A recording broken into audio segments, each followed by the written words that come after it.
So the technical setup, mine's pretty straightforward. I'm just on my Fender Jazzmaster going into a Boss Space Echo pedal. Yeah. Joe's is far more technical. I mean, it's not massively technical. I've got 2 MIDI controllers, my laptop with Ableton, and then a Nord drum, and it's just really nice. It's like drum pad, but then it's also like an FM synthesizer. We've been wanting to do something live for a while. We initially got an Airbnb, just brought a lot of gear, had a keyboard, and kind of made some demos. The plan was to go to Airbnb and write loads of this nice spacey live-based stuff, but we just ended up just making loads of tech house. We made one tune, just made loads of minimal tech house. It was like a shed in a family home. The whole family were there, and very sweetly, they kind of kept coming out with their dog and saying "Oh, are you in a band? What's going on here?" So yeah, big ups to Jane or whatever her name was. Yeah, Lynn. She's called Lynn. She's called Lynn. Yeah. Sorry, Lynn. Big up Lynn. Shout out Lynn. The first album's called Lynn. So it's sort of been since then we've kind of gone back in the studio and basically writing for the live show. So it's been very much a process of kind of getting in the studio. I'll record bits on the guitar.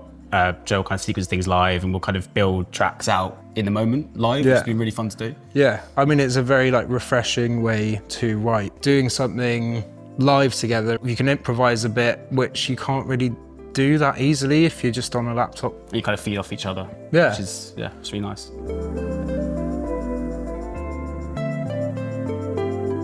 We listened to a lot of guitar music and sort of indie music, and we kind of wanted to mesh what we do with the label with also kind of, our further tastes. Phoebe Bridgers, Soccer Mummy, ML Book. I'm a big Oren and Barchi fan, and I feel like that sort of nice, looping kind of stuff that's guitar based, but is in the techno or house world still, and kind of builds on a lot of the same kind of patterns that we do.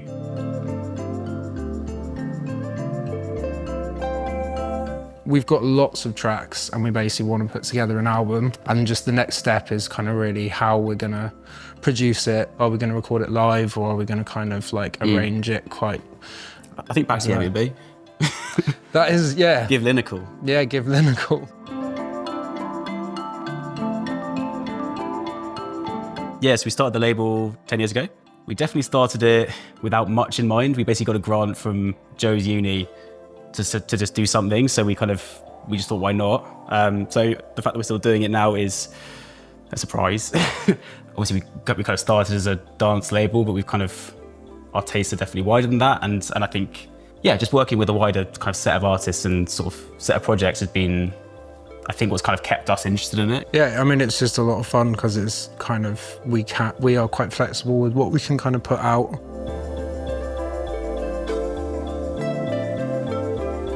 I'm a massive overthinker and stressor, and I will spend a year writing a record, whereas Joe is prolific and writes so much music because he's so good at just being that's it, that's done, good. That's good as it's gonna be. Joe will be it's done, and I'm no, I need to stress out about this guitar tone, and then I think in the middle of it you end up with a good sort of happy medium where you're kind of...